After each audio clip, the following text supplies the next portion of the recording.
स्वागत है आप सभी का बलास्ट कोचिंग क्लासेस में।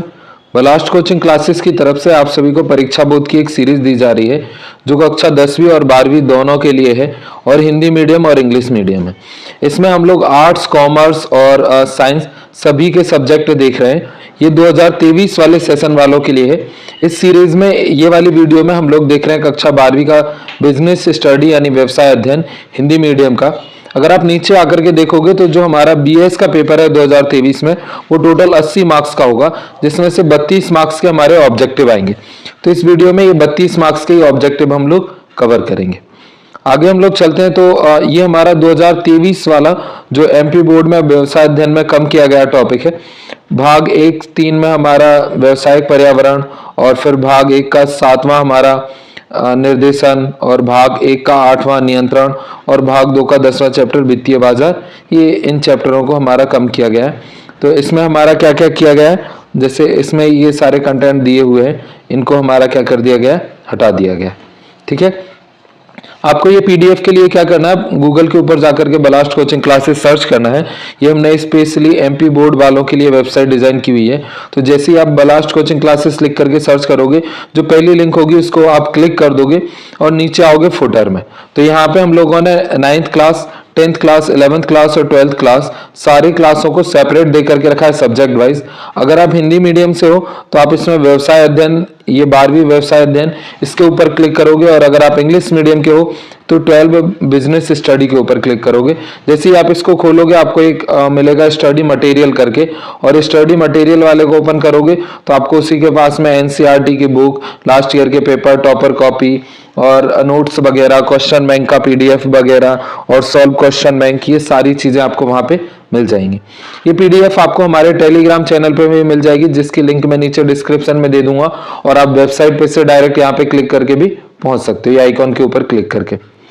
हमारा बलास्ट कोचिंग क्लासेस का यूट्यूब चैनल है जिस पर अभी आप ये वीडियो देख रहे हो। अगर आपने सब्सक्राइब नहीं किया है तो इसको सब्सक्राइब जरूर कर लेना। अभी हमारे 11.3 के सब्सक्राइबर हैं। अगर आप प्लेलिस्ट में आकर के देखोगे यूट्यूब की, तो 12वीं क्लास के लिए हमने 12th class question bank solution की एक सीरीज दे करके रखी है, और एक सीरीज हम लोगों ने 12th क्लास परीक्षा बोर्ड की दे करके रखी है, और एक सीरीज हमने आईएमपी क्वेश्चन 2022-23 की दे करके रखी है। इनको आपको जरूर देख लेना, जो आपका सब्जेक्ट है उसको जरूर देखना, और जो वीडियो की आपको जरूरत है वो आप कमेंट करके हम लोगों को दोगे तो हम उसको भी अपलोड कर देंगे। अब हम चलते हैं हमारे मेन कंटेंट की तरफ, और पहला चैप्टर है हमारा इसका प्रबंधन, प्रकृति एवं महत्व। तो इसका पहला क्वेश्चन है हमारा, सही विकल्प का चयन कीजिए। कौन सा कार्य प्रबंधन का कार्य नहीं है? तो इसमें से कौन सा कार्य नहीं है? सहयोग। दूसरा है प्रबंधन एक है, तो जो हमारा प्रबंध एक है वो क्या है? तो इसका आंसर हो जाएगा हमारा कला व विज्ञान दोनों है। तीसरा है हमारा, निम्न में से कौन सा प्रबंध का उद्देश्य नहीं है? तो इसमें से कौन सा नहीं है? रोजगार उपलब्ध कराना। चौथा है नीति निर्धारण कार्य है, तो ये क्या है? तो ये हो जाएगा हमारा मध्य स्तरीय प्रबंधकों का। उसके बाद में नेक्स्ट है हमारा पांचवा, तो पांचवा है समन्वय, तो इसका आंसर हमारा क्या हो जाएगा? प्रबंध का उद्देश्य है। छठवां है हमारा प्रबंध, तो प्रबंध क्या है? तो ये हमारा क्या है? सामूहिक क्रिया है। सातवां हमारा, प्रबंध के कितने स्तर होते हैं? तो प्रबंध के कितने स्तर होते हैं? 3। आठवां है पर्यवेक्षक स्तर का प्रबंध होता है, तो कैसा प्रबंध होता है? निम्न प्रबंध होता है। उसके बाद में अगला है हमारा, रिक्त स्थानों की पूर्ति कीजिए, जिसमें पहला क्वेश्चन है प्रबंध का एक उद्देश्य है, तो क्या है? लाभों को अधिकतम करना, जितने ज्यादा लाभ हो सके उतना ज्यादा अर्जन करना। दूसरा प्रबंध का नौकर है, तो इसका क्या हो जाएगा हमारा? प्रबंध प्रशासन का नौकर है। तीसरा प्रबंध का पहला कार्य है, तो प्रबंध का पहला कार्य क्या है? नियोजन। चौथा भारत में प्रबंध है, तो भारत में प्रबंध पेशा है। पांचवा हमारा, के अनुसार प्रबंध व्यक्तियों का विकास है, ना कि वस्तुओं का निर्देशन, तो लॉरेंस ए एप्ले के अनुसार प्रबंध व्यक्तियों का विकास है, ना कि वस्तुओं का निर्देशन। उसके बाद में अगला हमारा सत्य सत्य। पहला, प्रबंध केवल स्वयं कार्य करता है, तो ये कैसा? असत्य है। दूसरा, प्रबंध कला है, विज्ञान नहीं, ये भी असत्य है। तीसरा, प्रबंध समाज का एक अभिन्न अंग है, ये सत्य है। चौथा है, प्रबंध व्यक्तियों के विकास में सहायक है, तो ये भी सत्य है। पांचवा हमारा, प्रबंध के 4 स्तर हैं, तो ये हमारा असत्य है। उसके बाद में अगला है हमारा, सही जोड़ी बनाइए, और इसका पहला है हमारा, लाभों को अधिकतम करना, तो इसका आंसर हमारा क्या हो जाएगा? तो हो जाएगा प्रबंध का उद्देश्य। दूसरा हमारा प्रबंध, तो इसका हमारा क्या हो जाएगा, सामूहिक प्रयास। तीसरा हमारा समन्वय, तो इसका हो जाएगा प्रबंध का सार है। चौथा है हमारा नियोजन, तो इसका हो जाएगा हमारा प्रबंध का कार्य है। और पांचवा और लास्ट हमारा प्रबंध की प्रकृति, तो ये हो जाएगा हमारा सर्वव्यापक है। उसके बाद में नेक्स्ट हमारा सेकंड चैप्टर। ये वीडियो को आपको बार बार देखना है जिससे कि ये सारे क्वेश्चंस आपको याद हो जाए। जितनी बार आप देखोगे उतना जल्दी और उतना अच्छे से आपको याद हो जाएगा। आप इसको जब जरूर देखो जब कोई दूसरी एक्टिविटी कर रहे हो, जब आप पढ़ नहीं सकते हो, जिससे कि आपके एक साथ में दो दो काम होते जाएंगे। सेकंड इकाई हमारी प्रबंध के सिद्धांत यानी प्रिंसिपल ऑफ मैनेजमेंट। तो इसका पहला क्वेश्चन है हमारा, प्रबंध के सिद्धांत नहीं है, तो प्रबंध का सिद्धांत कौन सा नहीं है, तो ये संपूर्ण। उसके बाद में दूसरा, प्रबंध के सिद्धांतों की रचना किस प्रकार से की जाती है, तो किस प्रकार से की जाती है, ग्राहकों के अनुभव द्वारा। उसके बाद में नेक्स्ट है तीसरा, निम्न में से कौन सा प्रबंध के सिद्धांत का महत्व नहीं है, तो इनमें से कौन सा नहीं है, तो इसका आंसर हो जाएगा हमारा कार्य कुशलता में वृद्धि। चौथा है हेनरी फयोल था एक, तो ये क्या था, तो इसका आंसर हो जाएगा खनन इंजीनियर था। उसके बाद में अगला है हमारा पांचवा, निम्न में से कौन सा कथन कार्य विभाजन के सिद्धांत का सर्वश्रेष्ठ वर्णन करता है, तो इसमें कौन सा करता है, तो इसका आंसर हो जाएगा इससे विशिष्टीकरण होता है। उसके बाद में अगला है हमारा छठवां, तो छठवां है हमारा, वह संबंधित श्रमिकों के प्रचालन के लिए मशीन, माल, उपकरण आदि को तैयार रखना है, तो इसका आंसर हमारा क्या हो जाएगा, तो हो जाएगा टेलीनायक। उसके बाद में अगला क्वेश्चन हमारा सातवां, निम्न में से कौन सा टेलर का प्रबंध का सिद्धांत नहीं है, तो इनमें कौन सा नहीं है, कार्यात्मक फॉर्मेनशिप। उसके बाद में अगला है हमारा आठवां, किसी कार्य को करने के लिए प्रबंध को एक सर्वश्रेष्ठ मार्ग ढूंढना चाहिए, वैज्ञानिक प्रबंध या कौन सी तकनीकी को इस वाक्य में परिभाषित किया है, तो किसको किया है, तो इसका आंसर हो जाएगा हमारा पद्धति अध्ययन को। उसके बाद में नेक्स्ट हमारा नाइन्थ, निम्न में से कौन सा कथन मानसिक क्रांति का भली भांति वर्णन करता है, तो इसका आंसर हमारा क्या हो जाएगा नाइन्थ का, तो नाइन्थ का आंसर हो जाएगा श्रमिकों को और अधिक मजदूरी मिलनी चाहिए। उसके बाद में अगला है हमारा दसवां, तो दसवां, टेलर एवं फेयन से संबंध में निम्न में से कौन सा कथन असत्य है, तो इनमें से कौन सा कथन असत्य है, तो इसका आंसर हो जाएगा हमारा डी, फियोल के सिद्धांत प्रबंधन के शीर्ष स्तर पर लागू होते हैं, जबकि टेलर के सिद्धांत कारखानों में उत्पादन कार्य पर लागू होते हैं। उसके बाद में अगला हमारा रिक्त स्थानों की पूर्ति कीजिए, जिसका पहला हमारा वैज्ञानिक प्रबंध के पिता हैं, तो ये कौन है, H.W. टेलर। उसके बाद में अगला है हमारा दूसरा, प्रबंध के सिद्धांत प्रबंधकों का करते हैं, तो क्या करते हैं, मार्गदर्शन करते हैं। उसके बाद में अगला हमारा तीसरा, टेलर को का विशेषज्ञ माना जाता है, तो किसका माना जाता है, कारखाने का। नेक्स्ट है चौथा, हेनरी फयोल को का जन्मदाता कहा जाता है, तो किसका जन्मदाता कहा जाता है, तो इसका आंसर आएगा प्रबंध एवं प्रशासन के सिद्धांतों का। पांचवा है वैज्ञानिक प्रबंध का मूलाधार है, तो कौन सा, मानसिक क्रांति। छठवां है वैज्ञानिक प्रबंध से लागत में होती है, तो ये क्या होती है, वृद्धि। उसके बाद में सातवां है प्रबंध के सिद्धांत होते हैं, तो कैसे होते हैं, गतिशील। आठवां और लास्ट है टेलर के अध्ययन का केंद्र बिंदु था, तो ये क्या था, श्रमिक था। उसके बाद में अगला है हमारा एक शब्द और एक वाक्य में उत्तर दीजिए, जिसका पहला क्वेश्चन है, प्रिंसिपल ऑफ साइंटिफिक मैनेजमेंट पुस्तक की रचना किसने की, तो ये किसने की, टेलर ने की। उसके बाद में अगला है हमारा दूसरा, तो प्रबंध के सिद्धांतों का प्रतिपादन किस पर आधारित होता है, तो किस पर होता है, परीक्षण व कारक परिणाम के ऊपर आधारित होता है। उसके बाद में अगला है हमारा तीसरा, तो तीसरा कर्मचारियों व मजदूरों में उनकी कार्य क्षमता व रुचि के अनुसार कार्य या युक्ति संगत विभाजन किस सिद्धांत पर आधारित है, तो किस सिद्धांत पर आधारित है, तो इसका आंसर हो जाएगा विशिष्टीकरण पर। चौथा है प्रबंध के किस सिद्धांत के अंतर्गत एक कर्मचारी को एक ही अधिकार से आदेश प्राप्त करना चाहिए, तो इसका आंसर हमारा क्या है, आदेश की एकता। पांचवा, प्रबंध के सिद्धांतों का किसी भी देश काल व परिस्थिति में समान रूप से लागू होना प्रबंध के सिद्धांतों के किस प्रकृति का प्रतीक है, तो किसका है, सार्वभौमिक। उसके बाद में नेक्स्ट हमारा अगला, तो ये हमारा व्यवसायिक पर्यावरण तीसरी इकाई है, जो है बिजनेस एनवायरनमेंट। इसका पहला क्वेश्चन हमारा, निम्नलिखित में से कौन सी व्यवसायिक पर्यावरण की विशेषता नहीं है, तो इनमें से कौन सी नहीं है, तो इसका आंसर हो जाएगा कर्मचारी। दूसरा, निम्न में से कौन व्यवसायिक पर्यावरण का सर्वश्रेष्ठ घोतक है, तो इनमें से कौन सा है? इसका आंसर हो जाएगा पहचान करना, हो रहे परिवर्तनों का सामना करना, निष्पादन में सुधार, यानी उपयुक्त सभी। उसके बाद में नेक्स्ट है थर्ड, निम्नलिखित में से कौन सा सामाजिक पर्यावरण का उदाहरण है? तो इसका आंसर क्या आएगा? परिवार का गठन। उसके बाद में चौथा है उदारीकरण का अर्थ है, तो उदारीकरण का हमारा क्या अर्थ है? तो हो जाएगा सरकारी बाध्यता एवं शोधन में कमी। उसके बाद में पांचवा है जनसंख्या के आकार एवं वितरण को माना जाता है, तो इसको क्या माना जाता है? तो हो जाएगा सामाजिक परिवेश का अंग। उसके बाद में अगला हमारा छठवां, निम्न में से कौन सा सरकारी नीतियों में परिवर्तन का व्यवसाय एवं उद्योग पर प्रभाव का वर्णन नहीं करता? तो कौन नहीं करता? कृषि में परिवर्तन। अगला हमारा सेकंड, रिक्त स्थानों की पूर्ति कीजिए, जिसका पहला क्वेश्चन है हमारा आधुनिक टेक्नोलॉजी अर्थव्यवस्था के शीघ्र विकास में होती है, तो क्या होती है? सहायक होती है।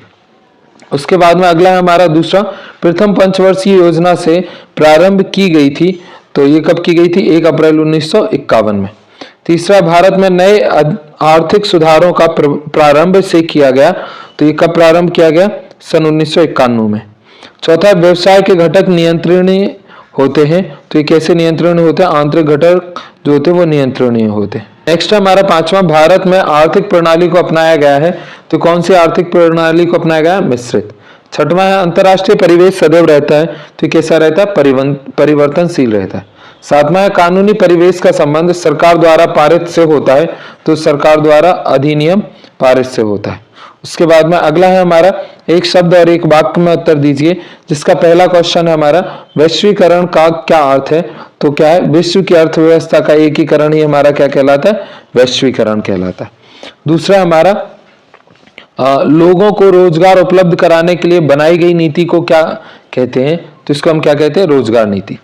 तीसरा, विदेश नीति किस व्यवसायिक वातावरण का घटक है? तो किसका है? राजनीतिक। चौथा है EPCG स्कीम का पूरा नाम क्या है?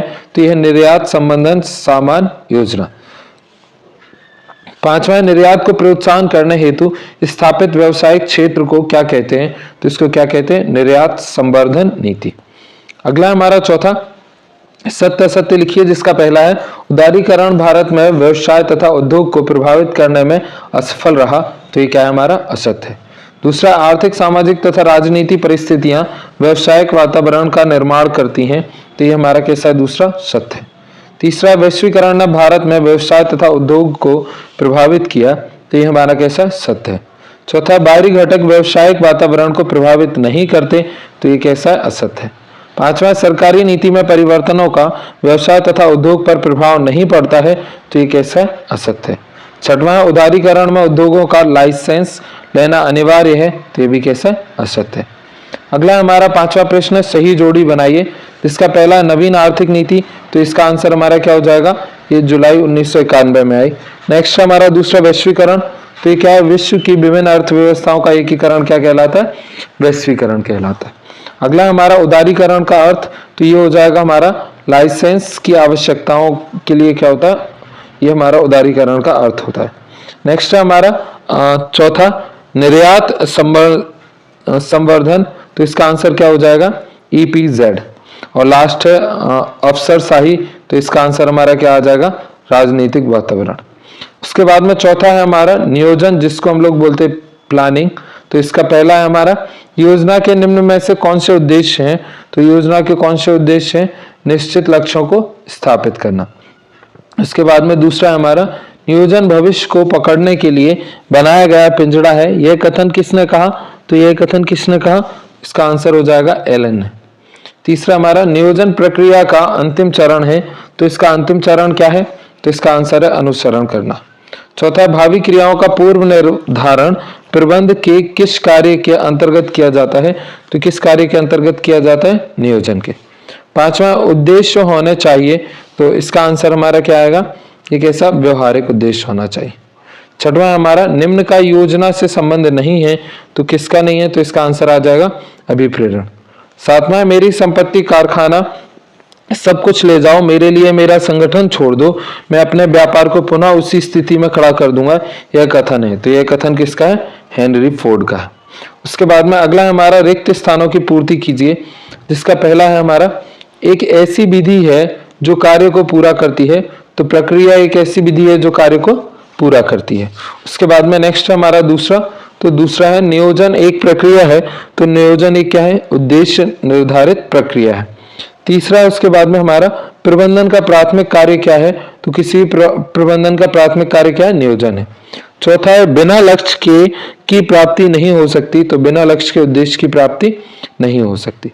पांचवा है इसके बाद में हमारा बजट भविष्य के लिए का पूर्वानुमान है, तो बजट भविष्य के खर्चों का पूर्व अनुमान है। नेक्स्ट है छठवां, नियोजन प्रबंधन का कार्य है, तो इसका आंसर हमारा क्या आएगा, नियोजन प्रबंधन का प्रथम कार्य है। सातवां है नियम स्थापित करने में सहायक होते हैं, तो नियम अनुशासन स्थापित करने में सहायक होते हैं। आठवां है योजन प्रबंध का चरण है, तो योजन प्रबंध का प्रथम चरण है। नाइन्थ है योजना होनी चाहिए, तो इसका आंसर क्या आएगा, लोचशील परिवर्तनशील योजना होनी चाहिए।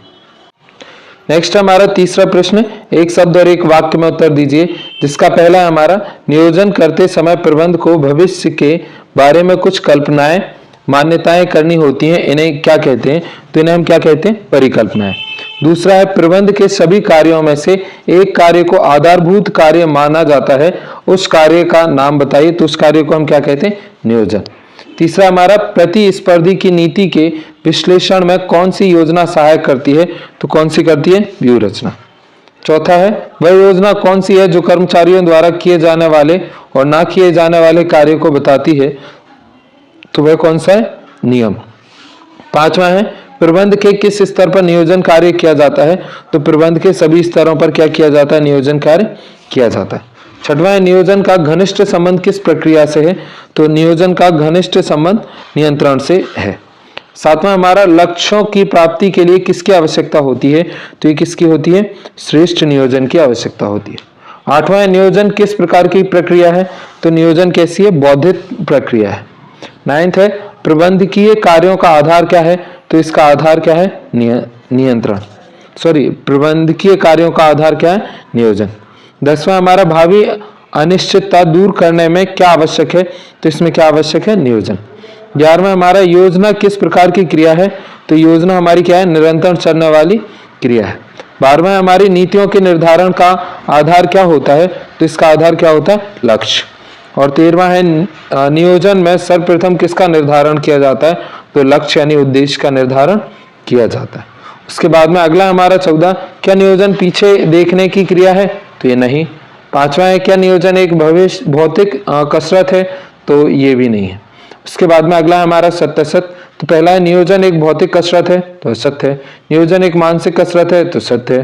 नियोजन प्रबंध का प्राथमिक कार्य है, तो सत्य है। नियोजन आगे देखने की प्रक्रिया है, तो ये भी सत्य है। नियोजन समय की बर्बादी है, तो ये क्या है, असत्य है। उसके बाद में अगला हमारा सही जोड़ी बनाओ, पहला है संख्यात्मक योजना, तो इसका आंसर क्या हो जाएगा हमारा, बजट।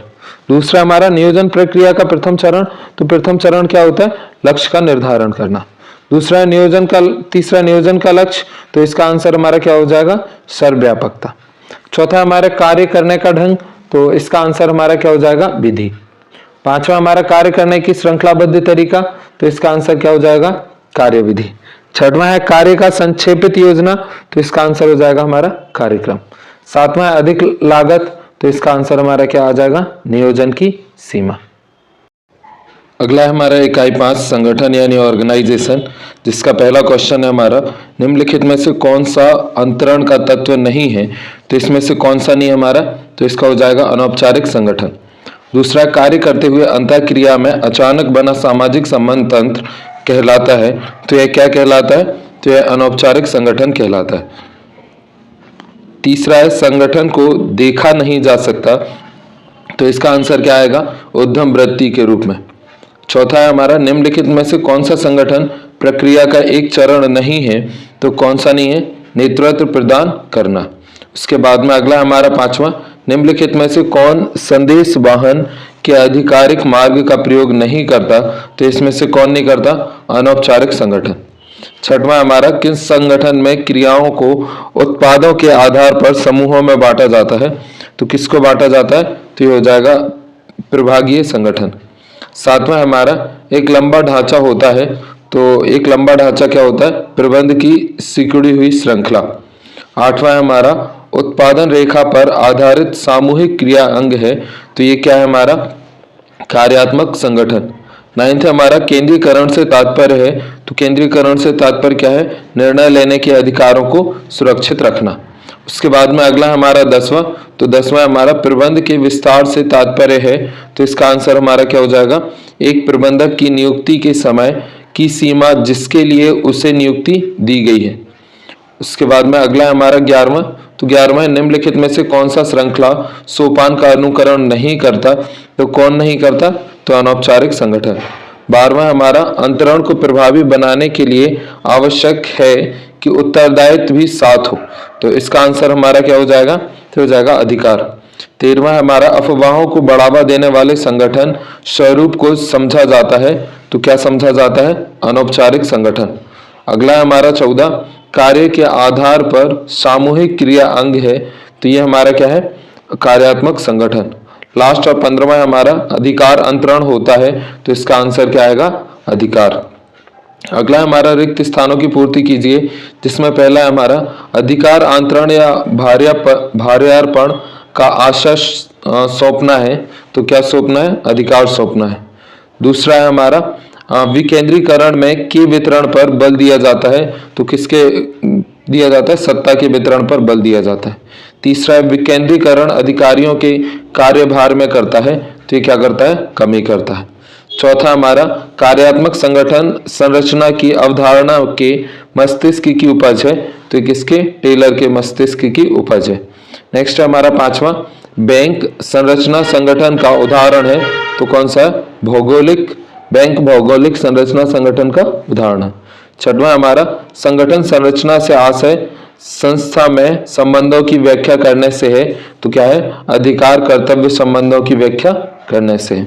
7वां हमारा संस्था को उसके द्वारा उत्पादित वस्तुओं के आधार पर विभक्त करना संगठन कहलाता है, तो विभक्त करना कौन सा संगठन कहलाता है, संभागीय संगठन कहलाता है। 8वां हमारा संगठन में अधिकार तथा कर्तव्यों की स्पष्ट व्याख्या की जाती है, तो किसकी, औपचारिक संगठन में अधिकार तथा कर्तव्यों की स्पष्ट व्याख्या की जाती है। अगला हमारा 9th, भारार्पण सदैव की ओर किया जाता है, तो भारार्पण सदैव ऊपर से नीचे की ओर किया जाता है। 10वां है हमारा विकेंद्रीकरण का ही एक विकसित रूप है, तो विकेंद्रीकरण का ही भारार्पण एक विकसित रूप है। अगला है हमारा 30वां, तो तीसरा हमारा एक शब्द और एक वाक्य में उत्तर दीजिए। पहला है उच्च अधिकारियों द्वारा अधीन स्थों में अपने कार्यों अधिकारों का वितरण सीमित रूप से किया जाना क्या कहलाता है, तो इसको हम क्या कहते हैं, भारार्पण।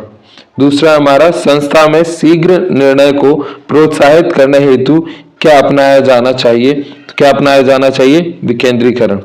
तीसरा है ऐसे संस्था जो विभिन्न प्रकार के उत्पाद बनाती है उसे कौन सा संगठन अपनाना चाहिए, तो उसे कौन सा अपनाना चाहिए, संभागीय संगठन। चौथा है किस स्थिति में अधिकारों का हस्तांतरण होता है परंतु उत्तरदायित्वों का नहीं, तो किसका होता है, भारार्पण। 5वां है संगठन का वह स्वरूप जो कर्मचारियों के मध्य पारस्परिक संबंध के कारण स्वतः ही विकसित होता है, उसे क्या कहते हैं, तो उसे हम क्या कहते हैं, अनौपचारिक संगठन। उसके बाद में अगला हमारा 6वां, उस संगठन का नाम बताइए जो नियमों एवं कार्य विधियों पर आधारित है, तो इसका आंसर क्या हो जाएगा, औपचारिक संगठन। 7वां है संगठनात्मक ढांचे में किस प्रकार के संबंध को दिखाया जाता है, तो किसको दिखाया जाता है, अधिकारी व अधीनस्थ संबंध। 8वां हमारा प्रबंध का संगठन का कार्य प्रबंध के किस कार्य के बाद आता है, तो किसके बाद आता है, नियोजन के बाद। नेक्स्ट है 9, विभागीय संगठन प्रक्रिया का कौन सा चरण है, तो ये कौन सा चरण है, दूसरा चरण है। उसके बाद में अगला है हमारा 10वां, तो 10वां हमारा अनौपचारिक संगठन में सदस्यों में किस प्रकार का संबंध होता है, तो ये सदस्यों में किस प्रकार का संबंध होता है, माधुर्य संबंध होता है। 11वां विकेंद्रीकरण के निर्णय किसके द्वारा लिए जाते हैं, तो किसके द्वारा लिए जाते हैं, अधीनस्थों के द्वारा लिए जाते हैं। उसके बाद में अगला हमारा सत्य बताइए। पहला हमारा संगठन की स्थापना निम्न स्तर के प्रबंध द्वारा होती है, तो ये क्या है, असत्य है। दूसरा है संगठन भ्रष्टाचार को जन्म देता है, तो ये क्या है, असत्य है। तीसरा है अधिकार का भारार्पण दिया जा सकता है, तो ये हमारा क्या है, सत्य है।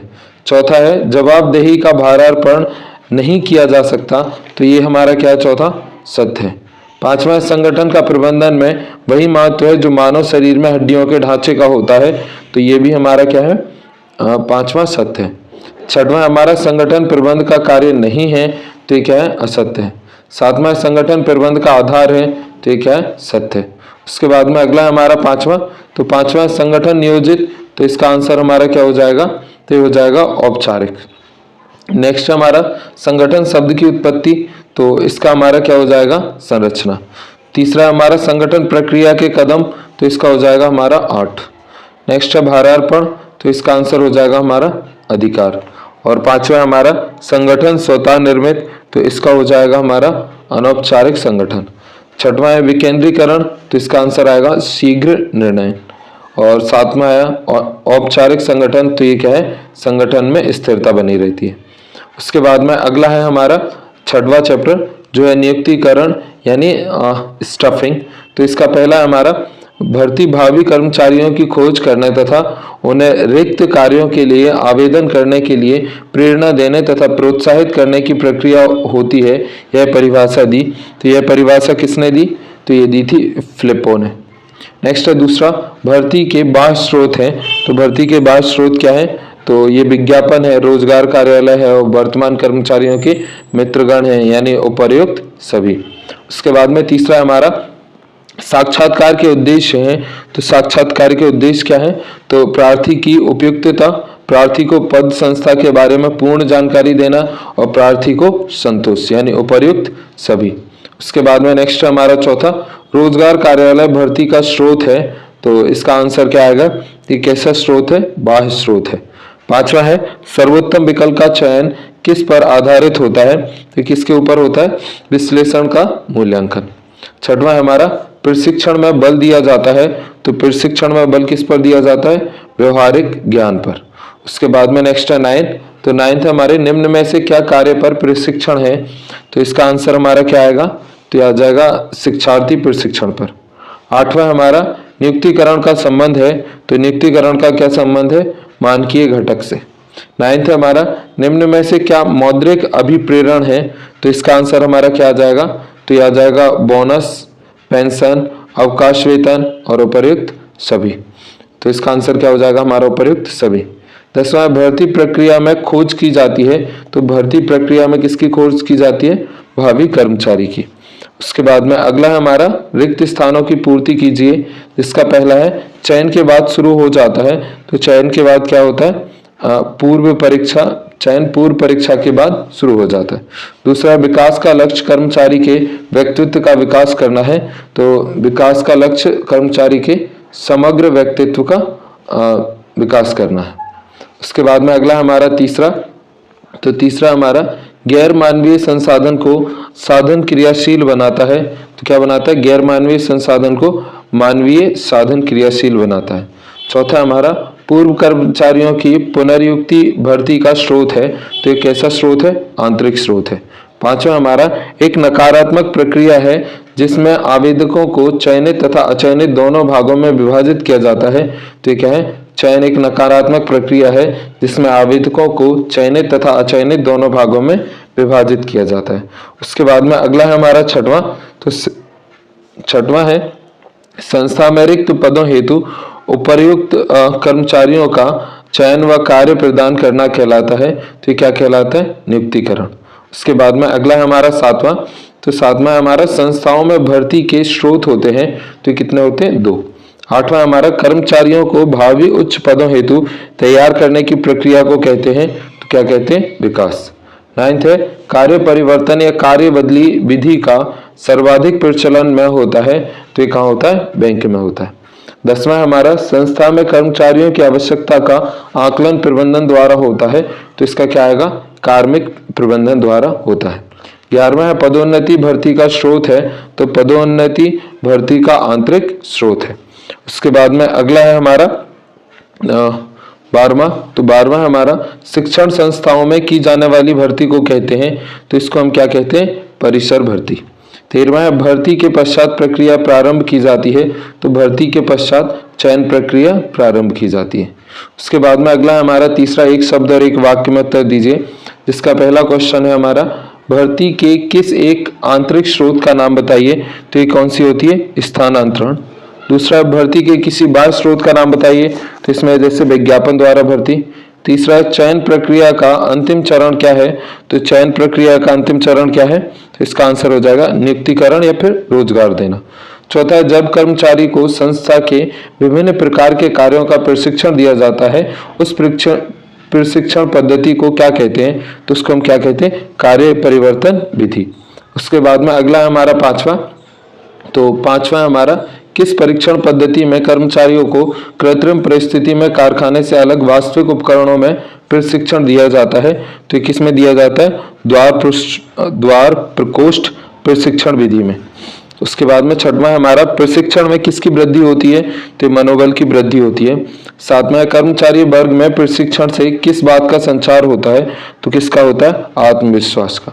उसके बाद में आठवां है हमारा कार्य पर प्रशिक्षण कहाँ दिया जाता है, तो कहाँ दिया जाता है, कार्यस्थल पर।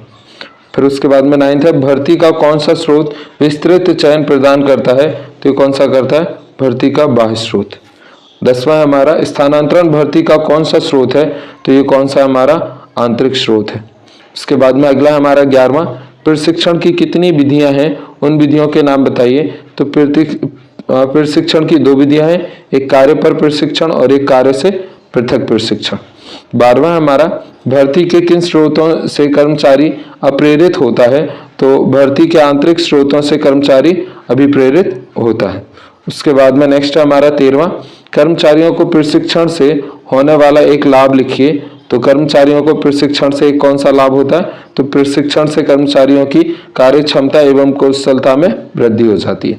उसके बाद में अगला हमारा 14 यानी 14, तो 14 हमारा शिक्षा है, तो शिक्षा क्या है, तो शिक्षा कर्मचारियों के ज्ञान तथा समझ को बढ़ाने वाली एक प्रक्रिया है। उसके बाद में अगला है हमारा 15, तो 15 प्रशिक्षण तथा विकास में अंतर का एक मुख्य बिंदु लिखिए, तो ये क्या है, प्रशिक्षण जॉब प्रधान क्रिया है, जबकि विकास कैरियर प्रधान प्रक्रिया है। 16 हमारा भर्ती का आधुनिक माध्यम क्या है, तो ये क्या है, इंटरनेट है। अगला है सत्य असत्य बताइए। पहला है प्रशिक्षण से कर्मचारियों के ज्ञान योग्यता क्षमता में वृद्धि होती है, तो ये क्या है, हमारा सत्य है। दूसरा है नियुक्तिकरण मानव संसाधन प्रबंधन का एक भाग है, तो ये क्या है, सत्य है। उसके बाद में अगला है हमारा तीसरा, तो तीसरा है नियुक्तिकरण कर्मचारियों को अपनत्व की भावना विकसित करता है, तो इसका आंसर हमारा क्या हो जाएगा, सत्य है। चौथा हमारा कर्मचारियों की भर्ती तथा चयन दोनों समान है, तो ये हमारा क्या हो जाएगा, असत्य है। उसके बाद में अगला है हमारा पांचवा नियुक्तिकरण की प्रक्रिया पर किया गया धन का व्यय धन की बर्बादी है, तो ये हमारा क्या है, पांचवा असत्य है। छठवां है हमारा द्वारा प्रकोष्ठ प्रशिक्षण में वास्तविक कार्यस्थल में कार्य के दौरान प्रशिक्षण प्रदान किया जाता है, तो ये हमारा कैसा है, असत्य है। सातवां हमारा कार्य से संबंधित सैद्धांतिक व व्यवहारिक प्रशिक्षण संयुक्त प्रशिक्षण के अंतर्गत दिया जाता है, तो ये क्या है, सत्य है। आठवां चयन एक सकारात्मक प्रक्रिया है, तो ये क्या है, असत्य है। 9वां भर्ती एक सकारात्मक क्रिया है, तो ये सत्य है। 10वां प्रशिक्षण और विकास में कोई अंतर नहीं है, तो ये हमारा क्या है, असत्य है। 11वां परिसर भर्ती का आंतरिक स्रोत है, तो ये क्या है, असत्य है। और लास्ट हमारा नियुक्तिकरण एक सतत प्रक्रिया है, तो ये क्या है, सत्य है। उसके बाद में अगला है हमारा प्रश्न सही जोड़ी बनाइए, जिसका पहला है हमारा प्रशिक्षण, तो इसका आंसर हो जाएगा विशिष्ट कार्य हेतु ज्ञान में वृद्धि। दूसरा है भर्ती का बाह्य स्रोत, तो ये क्या है, विज्ञापन। तीसरा है भर्ती का आंतरिक स्रोत, तो ये क्या है, स्थानांतरण। चौथा है विकास, तो इसका आंसर हो जाएगा हमारा सर्वांगीणीय ज्ञान में वृद्धि। पांचवा है चयन, तो हो जाएगा रिक्त पदों की पूर्ति। और छठवां है पदोन्नति, ये हमारा आंतरिक स्रोत। तो नेक्स्ट है इसके बाद में हमारे लघुत्तरीय प्रश्न, जो हम बाद में किसी नेक्स्ट वीडियो में देखेंगे। चलते हैं अगले चैप्टर पर। इकाई 7 निर्देशन। तो इसका पहला क्वेश्चन है हमारा निम्नलिखित में से कौन सा विशेषण का तत्व नहीं है, तो इसमें से हमारा विशेषण का तत्व कौन सा नहीं है, तो इसका आंसर हो जाएगा डी, हस्तांतरण। उसके बाद में अगला है अभिप्रेरणा का सिद्धांत जो आवश्यकताओं को क्रमबद्ध करता है, किसके द्वारा प्रतिपादित किया गया है, तो ये किसके द्वारा प्रतिपादित किया गया था? तो इसका आंसर हो जाएगा अब्राहम मास्लो। तीसरा, निम्नलिखित में से कौन सा वित्तीय प्रोत्साहन है? तो इसमें से कौन सा है? तो इसका आंसर हो जाएगा रहतिया प्रोत्साहन। चौथा है उसके बाद में हमारा अंगूरी लता है, तो इसका आंसर क्या हो जाएगा? अंगूरी लता क्या है? तो ये अनौपचारिक संप्रेषण है। पांचवा है नारायण मूर्ति द्वारा प्रोत्साहित प्रवर्तक सॉफ्टवेयर कंपनी है, तो इसका आंसर हमारा क्या हो जाएगा? इन्फोसिस। छठवां है नेतृत्व के मार्ग में कौन सी बाधाओं का सामना करना पड़ता है? तो कौन सी बाधाओं का सामना करना पड़ता है? तो इसका आंसर हो जाएगा अस्थिर आचरण वाले नेता। कुछ नेता मानवीय प्रकृति से अपरिचित होते हैं, और अदूरदर्शी नेता यानी सभी। तो इसका आंसर क्या हो जाएगा? सभी। उसके बाद में साथ में हमारा निर्देशन प्रारंभ होता है, तो इसका आंसर क्या हो जाएगा? ये हो जाएगा शीर्ष स्तर से। आठवां हमारा संप्रेषण का अभिप्राय है, तो इसका क्या अभिप्राय है? तो ये एक व्यक्ति से दूसरे व्यक्ति को सूचना देना। नाइन्थ है संदेश को संप्रेषण का प्रतीकों में बदलने की प्रक्रिया को कहते हैं, तो इसको क्या कहते हैं? तो इसको डिकोडिंग कहते हैं। उसके बाद में अगला हमारा 10वां, निम्न में से क्या धनात्मक अभिप्रेरण नहीं है? तो इसमें से क्या नहीं है? इसका आंसर हो जाएगा वेतन वृद्धि रोकना। 11वां है निम्न में से कौन सा संप्रेषण प्रक्रिया का तत्व नहीं है? तो कौन सा नहीं है? तो इसका आंसर हो जाएगा संप्रेषण। उसके बाद में अगला है हमारा 12वां, तो 12वां और लास्ट है हमारा अब्राहम मास्लो की आवश्यकता सीढ़ी में सबसे उच्च आवश्यकता स्तर है, तो इसका आंसर क्या हो जाएगा? आत्मसंतुष्टि की आवश्यकता। नेक्स्ट है रिक्त स्थानों की पूर्ति कीजिए। पहला है निर्देशन की प्रक्रिया का भाग है, तो क्या है? प्रबंधन। नेक्स्ट है निर्देशन से की ओर प्रवाहित होता है, तो निर्देशन ऊपर से नीचे की ओर प्रवाहित होता है। तीसरा है कर्मचारियों के प्रयासों का उद्देश्य प्राप्ति की दिशा में मार्गदर्शन करना कहलाता है, तो ये क्या कहलाता है? निर्देशन कहलाता है। उसके बाद में अगला है हमारा चौथा, तो चौथा मजदूरों में कटौती का प्रकार का अभिप्रेरण है, तो इसका आंसर क्या हो जाएगा? ऋणात्मक अभिप्रेरण है। पांचवा है कर्मचारियों की अंतर्निहित शक्ति को जागृत करना कहलाता है, तो क्या कहलाता है? अभिप्रेरण कहलाता है। छठवां है पर्यवेक्षक तथा के मध्य एक कड़ी के रूप में कार्य करते हैं, तो एक इसके प्रबंध तथा श्रमिक के मध्य एक कड़ी के रूप में कार्य करते हैं। उसके बाद में सातवां है लिखित संप्रेषण अधिक होता है, तो ये क्या होता है? अधिक विश्वसनीय होता है। आठवां मौखिक संप्रेषण द्वारा किया जाता है, तो मौखिक संप्रेषण वार्तालाप द्वारा किया जाता है। नाइन्थ है धनात्मक अभिप्रेरण में उद्देश्य प्राप्ति पर कर्मचारियों को किया जाता है, तो क्या किया जाता है? पुरस्कृत किया जाता है। 10वां है ऋणात्मक अभिप्रेरण की दशा में कार्य समय पर पूरा ना होने पर कर्मचारियों को किया जाता है, तो क्या किया जाता है? दंडित किया जाता है। अगला है हमारा 11वां, अभिप्रेरण होती है, तो ये क्या होती है? आंतरिक शक्ति होती है। उसके बाद में अगला है एक शब्द और एक वाक्य में उत्तर दीजिए, जिसका पहला है ऐसा संदेश वाहक जो संस्था के संगठन संरचना के पदानुक्रम अनुसार होता है, उसे क्या कहते हैं? तो उसे हम लोग क्या कहते हैं? इसका आंसर हो जाएगा औपचारिक संदेश वाहक। दूसरा है औपचारिक संप्रेषण का वैकल्पिक नाम क्या है? तो इसका क्या है? अंगूर लता संप्रेषण। तीसरा संस्था में अफवाह यानी भ्रम की स्थिति किस संप्रेषण के कारण निर्मित होती है? तो किसके कारण होती है? अनौपचारिक संप्रेषण के। चौथा है अधीनस्थों को प्रभावित करने की क्षमता क्या कहलाती है? तो ये क्या कहलाती है? नेतृत्व क्षमता। उसके बाद में पांचवा है अमौद्रिक अभिप्रेरण का कोई एक उदाहरण लिखिए, तो क्या होता है? प्रस्तुति पत्र प्रदान करना। उसके बाद में अगला है हमारा छठवां, निर्देशन का सार क्या है? तो निर्देशन का सार निष्पादन है। सातवां है प्रबंधक किस प्रकार संगठन में कार्य प्रारंभ करते हैं? तो किस प्रकार करते हैं? प्रबंधक दिशा निर्देश देकर संगठन में कार्य प्रारंभ करते हैं। उसके बाद में अगला है आठवां, अभिप्रेरण क्या है? तो जो हमारा संस्था में काम करने वाले लोगों को अभिप्रेरित करने की तकनीकी को हम लोग क्या कहते हैं? अभिप्रेरण कहते हैं। उसके बाद में अगला है हमारा 9th, निम्न समीकरण को पूरा करें। पर्यवेक्षक नेतृत्व अभिप्रेरण बराबर निर्देश, तो ये क्या हो जाएगा हमारा? ये हो जाएगा पर्यवेक्षण प्लस संप्रेरण। इसकी जगह पे क्या आएगा? संप्रेरण प्लस नेतृत्व प्लस अभिप्रेरण बराबर क्या हो जाएगा? निर्देशन।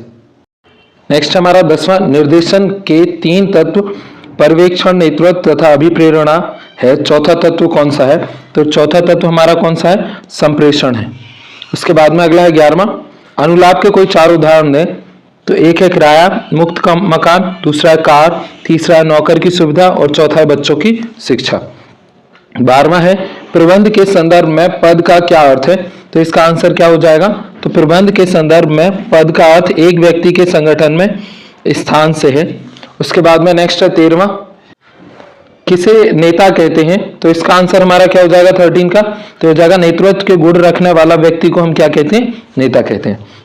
उसके बाद में अगला है हमारा 14, आर्थिक सुरक्षा से क्या अभिप्राय है? तो इसका आंसर हमारा क्या हो जाएगा? आर्थिक सुरक्षा से अभिप्राय है रोजगार को सुरक्षित रखना तथा बुढ़ापा की व्यवस्था करना।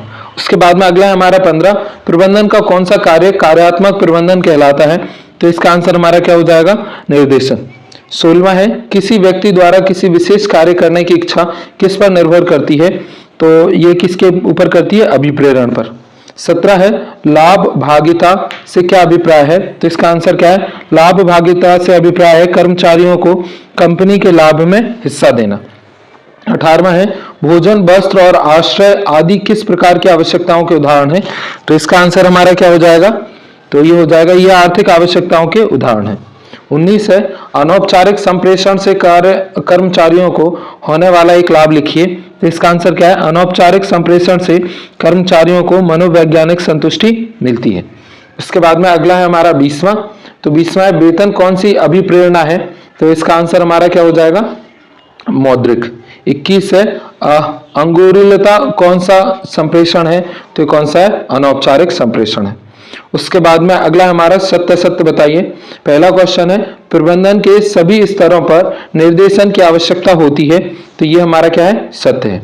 उसके बाद में अगला हमारा दूसरा, तो ये हमारा पर्यवेक्षण, नेतृत्व, अभिप्रेरण तथा संदेश वाहक निर्देशन के महत्वपूर्ण तत्व हैं। तो ये क्या है? सत्य है। उसके बाद में अगला हमारा तीसरा, प्रजातांत्रिक सर्वेक्षण से सख्त अनुशासन होता है। तो ये हमारा कैसा है? असत्य है।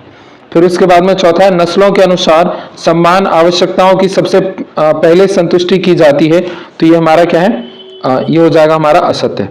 5वां है हमारा, इसके बाद में नेतृत्व की आवश्यकता केवल कम दक्ष कर्मचारियों के लिए है। तो ये क्या है? असत्य है। उसके बाद में 6वां है हमारा, नेता औपचारिक सत्ता से अपने प्रभाव का उपयोग करता है। तो ये क्या है? असत्य है। उसके बाद में नेक्स्ट है हमारा 7वां, यदि कर्मचारीगण कुशल हैं तो नेतृत्व की आवश्यकता नहीं होती है। तो ये भी क्या है? हमारा असत्य है। उसके बाद में अगला है 8वां, अंगुलीयता संदेश वाहक औपचारिक संदेश वाहक का प्रारूप है। तो ये हमारा क्या है? असत्य है। उसके बाद में नेक्स्ट है 9th, तो 9th है, संदेश वाहक का आशय विचारों के आदान प्रदान से है। तो ये क्या है? सत्य है। उसके बाद में 10वां हमारा, सभी प्रबंध नेता होता है। तो ये क्या हमारा? सत्य है। 11वां, संप्रेषण सदैव लिखित में होता है। तो ये कैसा है? असत्य है। उसके बाद में हम लोग चलते हैं 5वें क्वेश्चन पर, और ये निम्नलिखित की सही जोड़ी बनाइए। पहला हमारा, निर्देशन की तकनीकी। तो इसका आंसर क्या हो जाएगा? ये कितने प्रकार की होती है? तो ये होती है 3 प्रकार की। उसके बाद में अगला हमारा, अनुशासन की भावना। तो ये क्या है? प्रत्यक्ष निरीक्षण है। तीसरा हमारा, नेतृत्व क्षमता का अभाव। तो ये क्या होता है? हमारा अनौपचारिक नेतृत्व का उभरना। उसके बाद में नेक्स्ट है हमारा चौथा, नेता। तो इसका आंसर क्या हो जाएगा? विकसित मानसिक क्षमता। 5वां हमारा, संप्रेषण। तो इसका आंसर हमारा क्या हो जाएगा? तो हो जाएगा आपसी समझ में वृद्धि। 6वां हमारा, प्रबंध की आत्मा। तो इसका आंसर हो जाएगा नेतृत्व। 7वां हमारा, नेतृत्व। तो इसका हो जाएगा हमारा अनुयायी। 8वां वित्तीय अभिप्रेरण। तो इसका आंसर हो जाएगा हमारा बोनस। 9th है, अनौपचारिक संप्रेषण। तो इसका आंसर हो जाएगा हमारा मौखिक। 10वां हमारा, निर्देशन का भाग। तो इसका आंसर हो जाएगा हमारा संप्रेषण। और 11वां है अभिप्रेरणा। तो इसका हो जाएगा मनोवैज्ञानिक। उसके बाद में अब हम चलते हैं नेक्स्ट चैप्टर पर, और अगला है हमारा 8वां, जो है हमारा नियंत्रण, जिसको हम लोग बोलते हैं कंट्रोलिंग। तो पहला हमारा, नियंत्रण प्रबंध प्रक्रिया का कार्य है। तो इसका आंसर हमारा क्या हो जाएगा? तो हो जाएगा अंतिम कार्य। दूसरा हमारा, नियंत्रण संबंधित है। तो इसका आंसर हमारा क्या आएगा? परिणाम से। तीसरा हमारा, नियोजन तथा नियंत्रण है। तो इसका आंसर हमारा क्या होगा? तो हो जाएगा एक दूसरे के पूरक है। चौथा है, नियंत्रण प्रक्रिया है। तो इसका आंसर हमारा क्या हो जाएगा? तो हो जाएगा सुधारात्मक। 5वां, नियंत्रण प्रक्रिया का प्रथम चरण है। तो इसका आंसर क्या आ जाएगा? बजट बनाना। उसके बाद में अगला हमारा 6वां, तो यह नियंत्रण का उद्देश्य है। तो इसका आंसर हमारा क्या आ जाएगा? वास्तविक निष्पादन की जांच। 7वां, नियंत्रण प्रक्रिया है। तो इसका आंसर आएगा निरंतर जारी रहने वाली। 8वां, एक प्रभावी नियंत्रण तब सहायक होता है। तो इसका आंसर क्या आएगा? संगठनात्मक लक्षणों के निष्पादन में और मानकों की यथार्थता के निर्णय में, कर्मचारियों की मनोदशा के संवर्धन में, यानी उपरोक्त सभी। उसके बाद में अगला है हमारा 9th, एक संगठन का नियंत्रण करना कार्य है, तो इसका आंसर हमारा क्या आएगा, तो ये हो जाएगा आगे साथ ही साथ पीछे देखना। 10वां है प्रबंध अंकेक्षण किसके निष्पादन पर निगरानी रखने की एक तकनीकी है, तो इसका आंसर क्या आएगा, कंपनी का प्रबंध। 11वां हमारा बजटरी नियंत्रण के लिए तैयार आवश्यक है, तो इसका आंसर क्या आएगा, बजट। 12वां निम्नलिखित में से सुधारात्मक कार्यवाही में कौन उपयुक्त नहीं है, तो कौन नहीं है, एंटोसेंट्रिक केंद्र। अगला हमारा दूसरा रिक्त स्थानों की पूर्ति कीजिए, और इसमें पहला है हमारा के द्वारा वास्तविक कार्य निष्पादन को योजना अनुसार बनाए रखा जाता है, तो किसके, नियंत्रण के द्वारा वास्तविक कार्य निष्पादन को योजना अनुसार बनाए रखा जाता है। दूसरा है आगे देखना है जबकि पीछे देखना, तो नियोजन आगे देखना है जबकि नियंत्रण पीछे देखना है। तीसरा है नियंत्रण प्रक्रिया में इस बात की जाती है कि कार्य नियोजन के अनुसार हो रहा है या नहीं, तो इसमें क्या किया जाता है, जांच की जाती है। चौथा है प्रभावपूर्ण नियंत्रण का संबंध का पता लगाना है, तो किसका पता लगाना है, परिणामों का। 5वां है नियंत्रण प्रक्रिया में की तुलना प्रमाणित निष्पादन से की जाती है, तो इसका आंसर क्या आ जाएगा, वास्तविक निष्पादन से की तुलना प्रमाणिक निष्पादन से की जाती है। 6वां नियंत्रण के अंतर्गत कदम उठाए जाते हैं, तो नियंत्रण के अंतर्गत सुधारात्मक कदम उठाए जाते हैं। 7वां नियंत्रण प्रक्रिया में बिंदुओं को इंगित किया जाता है, तो कौन से, कमजोर बिंदुओं को इंगित किया जाता है। 8वां नियंत्रण को रोकने में सहायक सिद्ध होता है, तो नियंत्रण अपव्यय को रोकने में सहायक सिद्ध होता है। 9th है हमारा उपयुक्त नियंत्रण व्यवसायिक उपक्रम के संचालन में सहायक सिद्ध होता है, तो ये क्या है, कुशल संचालन में सहायक सिद्ध होता है। अगला हमारा एक शब्द और एक वाक्य में उत्तर दीजिए, जिसका पहला क्वेश्चन है हमारा नियंत्रण प्रक्रिया में वास्तविक निष्पादन की तुलना किससे की जाती है, तो ये किससे की जाती है, अपेक्षित निष्पादन से या फिर प्रमापित निष्पादन से। दूसरा हमारा नियंत्रण प्रक्रिया में विचलनों को दूर करने हेतु जो उपाय किए जाते हैं उसे क्या कहते हैं, तो उसे हम क्या कहते हैं, सुधारात्मक कदम। तीसरा है उल्लेखनीय विचलन होने पर ही प्रबंधकों का ध्यान आकर्षित करना चाहिए तथा तथ्य नियंत्रण की किस तकनीकी पर आधारित है, तो इसका आंसर क्या आ जाएगा, अपवाद द्वारा नियंत्रण। चौथा है वित्त से संबंधित विभागों के लिए किस नियंत्रण तकनीकी का प्रयोग करना चाहिए, तो किसका करना चाहिए, अंकेक्षण तकनीकी का। 5वां है प्रमाणों का निर्धारण करना नियंत्रण प्रक्रिया का कौन सा चरण है, तो ये कौन सा है, मानकों का निर्धारण करना नियंत्रण प्रक्रिया का पहला चरण है। 6वां हमारा अपवाद द्वारा प्रबंध का एक लाभ लिखिए, तो ये कौन सा होता है, बचत होती है। 7वां है बजटिंग क्या है, तो बजटिंग एक प्रक्रिया है जिसके द्वारा बजट का हम क्या करते हैं, नियंत्रण किया जाता है। 8वां है बजटीय नियंत्रण क्या है, तो ये क्या है, बजटीय नियंत्रण से अभिप्राय बजटों के माध्यम से हम क्या करते हैं, नियंत्रण करना होता है। उसके बाद में अगला है हमारा 9th, तो 9th है नियंत्रण प्रबंध के किस कार्य पर आधारित होता है, तो इसका आंसर क्या हो जाएगा, नियंत्रण नियोजन पर निर्भर होता है। 10वां हमारा उत्पादन का वह बिंदु जहां ना लाभ हो ना हानि हो उसे हम क्या कहते हैं, तो ये समविच्छेदक बिंदु होता है। अगला हमारा सत्य असत्य चुनिए, जिसका पहला आंसर है हमारा नियंत्रण प्रबंधन का एक प्राथमिक कार्य है, तो ये क्या है, सत्य है। दूसरा विचलन से आशय वास्तविक तथा इच्छित निष्पादन का अंतर है, तो ये भी सत्य है। तीसरा है नियंत्रण प्रबंधन का अंतिम कार्य है, तो ये भी सत्य है। चौथा नियंत्रण जोखिम से सुरक्षा प्रदान करता है, तो ये भी सत्य है। 5वां नियंत्रण सभी प्रबंधकीय स्तरों पर लागू नहीं होता, तो ये क्या है, असत्य है। 6वां हमारा विचलन सदैव ऋणात्मक होता है, तो ये भी असत्य है। 7वां बजट गुणात्मक स्वरूप में व्यक्त किया जाता है, तो ये भी असत्य है। 8वां नियंत्रण सकारात्मक एवं नकारात्मक दोनों होते हैं, तो ये सत्य है। 9th हमारा नियंत्रण एक सतत जारी रहने वाली प्रक्रिया नहीं है, तो ये हमारा क्या है, असत्य है। और उसके बाद में 10वां हमारा वर्तमान एवं भविष्य की क्रियाओं का ही नियंत्रण होता है, तो ये क्या है, सत्य है। उसके बाद में अगला हमारा सही जोड़ी बनाइए, जिसका हमारा फर्स्ट है आकेक्षण नियंत्रण, तो इसका आंसर हमारा क्या हो जाएगा, तो ये हो जाएगा हमारा ई, यानी वित्तीय नियंत्रण। उसके बाद में दूसरा है हमारा, तो ये हमारा लागत नियंत्रण, तो इसका आंसर हमारा क्या हो जाएगा, लागत नियंत्रण का, तो ये हो जाएगा हमारा सी, यानी उत्पादन व्यय नियंत्रण। फिर उसके बाद में नेक्स्ट है हमारा तीसरा, तो तीसरा है किस्म नियंत्रण, तो हो जाएगा गुणवत्ता नियंत्रण पे। चौथा है हमारा अभिप्रेरण द्वारा नियंत्रण, तो इसका आंसर हो जाएगा हमारा स्वयं नियंत्रण। उसके बाद में पांचवा अनुशासन नियंत्रण, तो ये हो जाएगा हमारा नियमों का पालन सुनिश्चित करना। छठवां हमारा लाभ हानि वितरण, तो इसका हो जाएगा हमारा अल्पकालीन वित्त नियोजन। सातवां हमारा अत्यधिक तरलता, तो इसका आंसर हो जाएगा हमारा खजाना बिल। उसके बाद में नेक्स्ट है प्रमाणों का निर्धारण, तो इसका आठवें का हो जाएगा हमारा नियंत्रण प्रक्रिया का प्रथम चरण। नाइन्थ है हमारा मानक लागत लेखांक, तो इसका हो जाएगा हमारा लागत नियंत्रण। 10वां है हमारा लाभ, तो इसका हो जाएगा हमारा उपक्रम की मापदंड। 11वां है हमारा पूर्वानुमान, तो इसका आंसर हो जाएगा हमारा बजट। 12वां है हमारा आगम लागत के बराबर, तो इसका आंसर हो जाएगा हमारा ये सम विच्छेद बिंदु। उसके बाद में 13वां है हमारा बजट, तो इसका आंसर हो जाएगा हमारा 13वें का, तो ये हो जाएगा हमारा पूर्वानुमान। नेक्स्ट है लागत नियंत्रण, तो इसका हो जाएगा हमारा उत्पादन व्यय। इसके बाद में हम लोग चलते हैं नेक्स्ट चैप्टर की तरफ, और अगला चैप्टर है हमारा व्यवसायिक वित्त वित्तीय प्रबंधन। तो इसका पहला क्वेश्चन है वित्तीय प्रबंधन के मुख्य कार्य हैं, तो इसके मुख्य कार्य क्या है? वित्तीय नियोजन, शुद्ध लाभ का आवंटन, कोपों को प्राप्त करना है यानी उपर्युक्त सभी। उसके बाद में दूसरा है वित्त का सबसे सस्ता स्रोत है, तो इसका आंसर हमारा क्या हो जाएगा? तो ये क्या है? प्रतिधारित उपार्जन। तीसरा हमारा स्थायी संपत्तियों की वित्त व्यवस्था होनी चाहिए, तो इसका आंसर क्या आएगा? दीर्घकालीन। चौथा है एक व्यवसाय की चालू संपत्ति की वित्त व्यवस्था होनी चाहिए, तो इसका आंसर क्या आएगा? दीर्घकालीन तथा अल्पकालीन दोनों से, तो इसका आंसर हो जाएगा हमारा सी। उसके बाद में नेक्स्ट हमारा पांचवा, यदि अन्य बातें समान रहें तो कर की दर में निगमित लाभ पर वृद्धि होगी, तो इसका आंसर हमारा क्या आएगा? तो आ जाएगा ऋण अपेक्षाकृत कम सस्ते होंगे।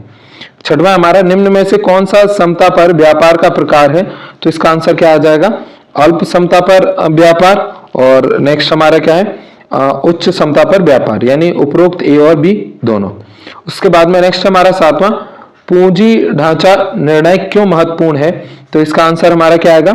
तो ये आ जाएगा पूंजी लागत की प्रभावित होती है और अंशों का बाजार मूल्य प्रभावित होता है, यानी ए और बी दोनों।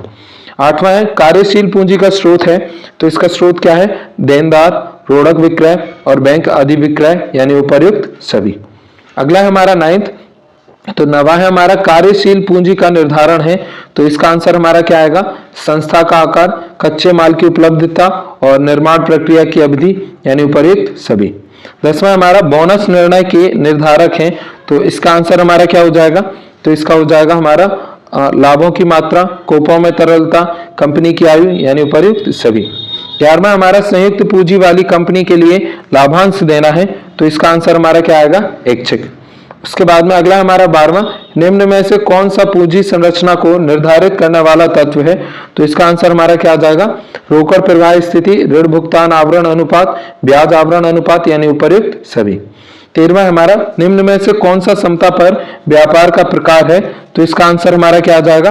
तो आ जाएगा अल्प समता का व्यापार, उच्च समता पर व्यापार, यानी ए और बी दोनों। उसके बाद में अगला हमारा 14, तो ये चालू संपत्तियों वे संपत्तियां होती हैं जो रोकड़ में परिवर्तन होती हैं, तो इसका आंसर हमारा क्या आ जाएगा? तो आ जाएगा 1 साल के अंदर। 15 हमारा प्रति अंश उच्चतम लाभांश संबंधित हैं, तो इसका आंसर हमारा क्या आएगा? तो आएगा ऊंची आय, ऊंचा रोकड़ प्रवाह, स्थिर आय तथा निम्नतम विकास अवसर। 16 हमारा पुराने संयंत्र को उन्नतिशील बनाने के लिए एक नए तथा आधुनिक संयंत्र के अधिग्रहण का निर्णय है, तो इसका आंसर हमारा क्या हो जाएगा? तो हो जाएगा निवेश निर्णय है। अगला है 17वां, पितृ सुलभ उच्च विकसित कंपनियां पसंद करती हैं, तो इसका आंसर क्या आएगा? कम लाभांश देना। उसके बाद में अगला हमारा 18वां, तो 18वां है अति पूंजीकरण के कारणों में से क्या कारण उत्तरदायी नहीं है, तो इसका आंसर क्या आएगा?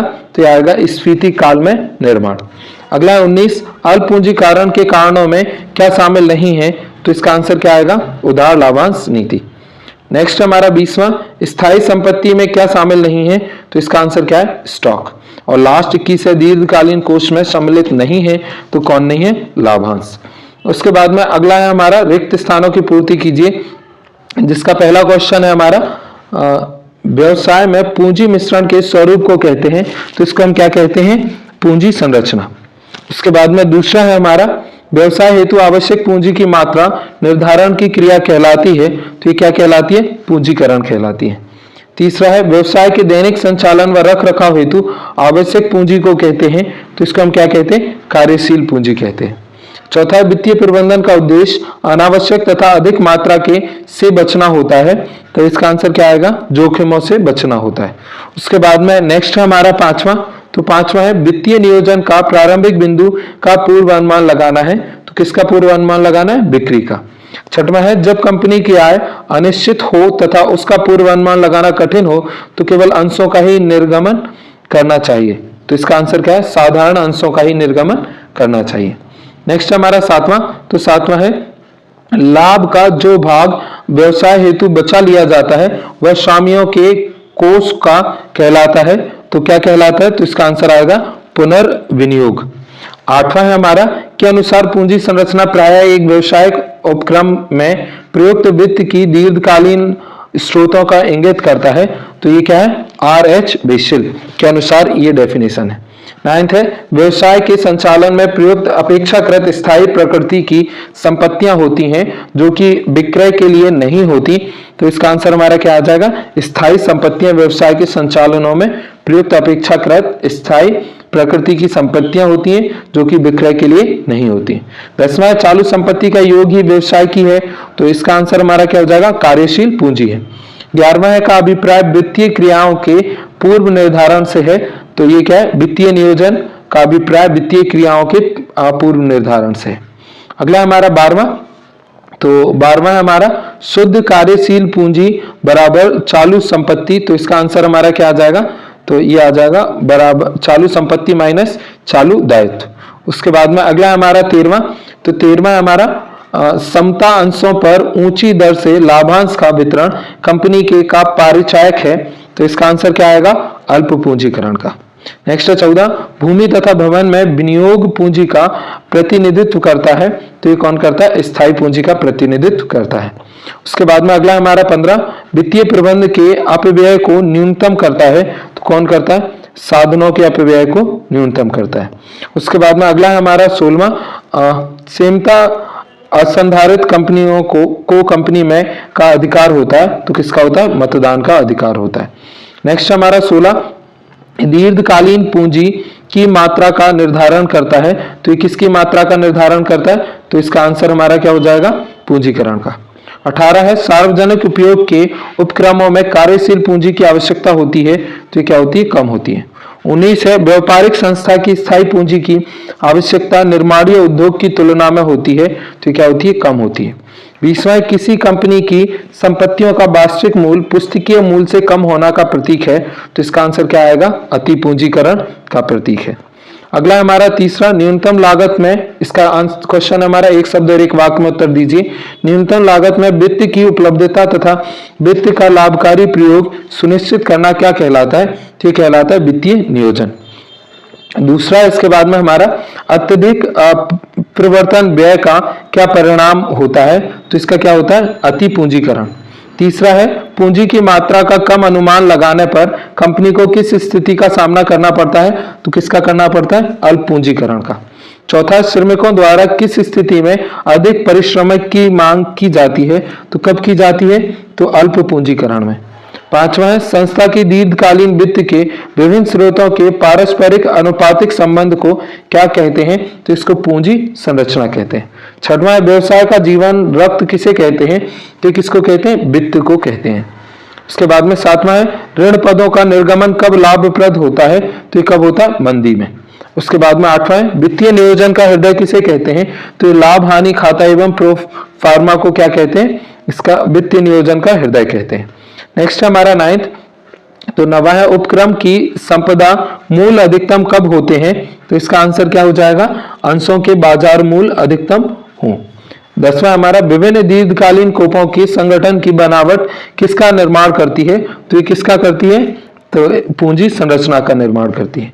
11वां, 5 या अधिक वर्षों के लिए की गई वित्त योजना क्या कहलाती है, तो इसको हम क्या कहते हैं, दीर्घकालीन वित्तीय योजना कहते हैं। 12वां, साधारण अंशों पर अधिक लाभ प्राप्त करने की प्रकृति क्या कहलाती है? तो ये हमारी इक्विटी बाजार कहलाती है। नेक्स्ट है 13, पूंजी की मात्रा का प्रतिनिधित्व कौन करता है? तो इसका कौन करता है? तो इसका आंसर हो जाएगा पूंजीकरण। 14 है, कच्चा माल क्रय करने के लिए किस पूंजी का प्रयोग किया जाता है? तो किसका किया जाता है? तो इसका आंसर आ जाएगा कार्यशील पूंजी का। उसके बाद में अगला है हमारा 15, चालू संपत्ति एवं चालू दायित्व के अंतर को क्या कहते हैं? तो इसका आंसर हमारा क्या आ जाएगा? इसको हम लोग कहते हैं कार्यशील पूंजी। उसके बाद में 16वां है, वित्तीय विवरणों से विभिन्न अनुपातों की गणना क्या कहलाती है? तो ये क्या कहलाती है? अनुपात विश्लेषण। नेक्स्ट है 7वां, प्रतिभूति का देय मूल्य जब संपत्तियों के चालू मूल्य से अधिक हो तो कौन सी स्थिति कहलाती है? तो इसको हम लोग क्या कहते हैं? अति पूंजीकरण कहते हैं। नेक्स्ट हमारा 18वां, मुद्रास्फीति में विनिमय अधिक जोखिम उठाकर पूंजी संरचना में कौन से अंगों की प्राथमिकता देता है? तो किसका देता है? इक्विटी अंश की प्राथमिकता देता है। नेक्स्ट हमारा 19, तो 19 है हमारा वित्तीय योजना में पूंजी का उपयोग कैसा होना चाहिए? तो कैसा होना चाहिए? दीर्घकालीन वित्तीय उद्देश्य होना चाहिए।